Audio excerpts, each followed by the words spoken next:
Hello everyone, welcome to Rainbow Infinity. Today I'll be reading TheMajorTechie's Twilight is Immune to Falling Anvils.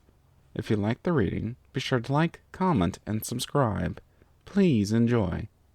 Also, she yaps Tirek's ears off. I rise! Tirek, rose from the depths of Tartarus. And now, all of you pathetic little ponies will be my magical feast of a lifetime once more. Twilight rolled her eyes with a yawn. Yeah, we get the gist, Tirek. That's Lord Tirek. Twilight pressed a button. What did you do? Orbital blanket anvil bombardment of the entire area around us within a 100-mile radius, centered directly over my position, Twilight explained matter-of-factly. It's quite an interesting mechanism that it utilizes if you think about it. Triangulation. You ever hear about it before? Math-wise, it's rather rudimentary, but with its powers and a few satellite beacons, you can pinpoint your location with some pretty high accuracy. I didn't come to hear you yap, Tirek roared, snatching the remote from Twilight's grasp. He furiously mashed the button again.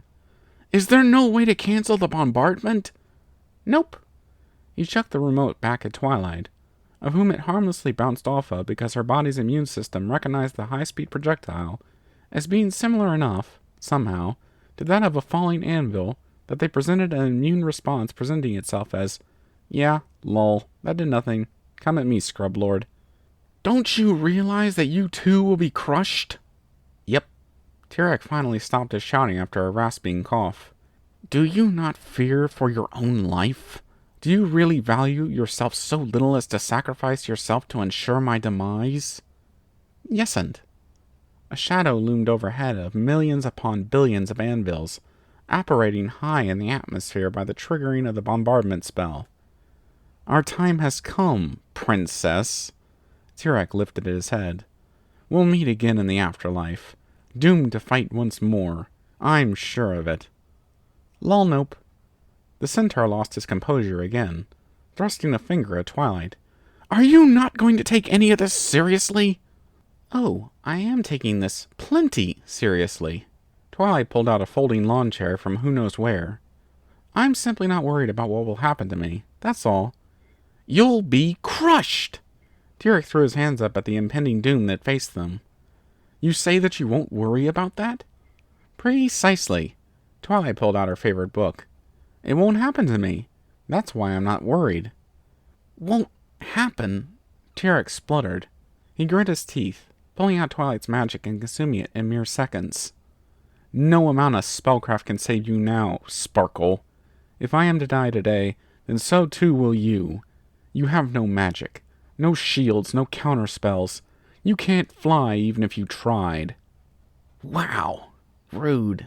Twilight wheezed from the unexpected loss of magic.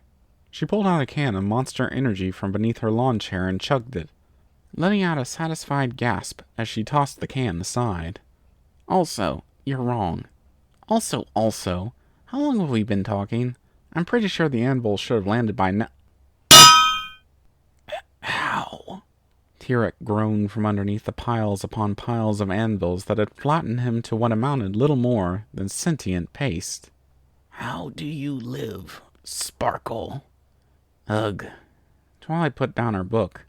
One more anvil dropped directly atop her, as if for comedic effect. It was. Just like all the rest, however, it bounced off harmlessly with a heavy thunk. Do I really need to explain it to you? Yes. She chugged another can of monster, thereby restoring her full strength as an alicorn. I'm biologically immune to anvils. You ever hear how the Fae can be driven away by iron? You ever notice what happens when you constantly expose a species to something that they previously were sickened by? She crept down to Tirek's crater, her increasingly manic grin widening with every step. They evolve.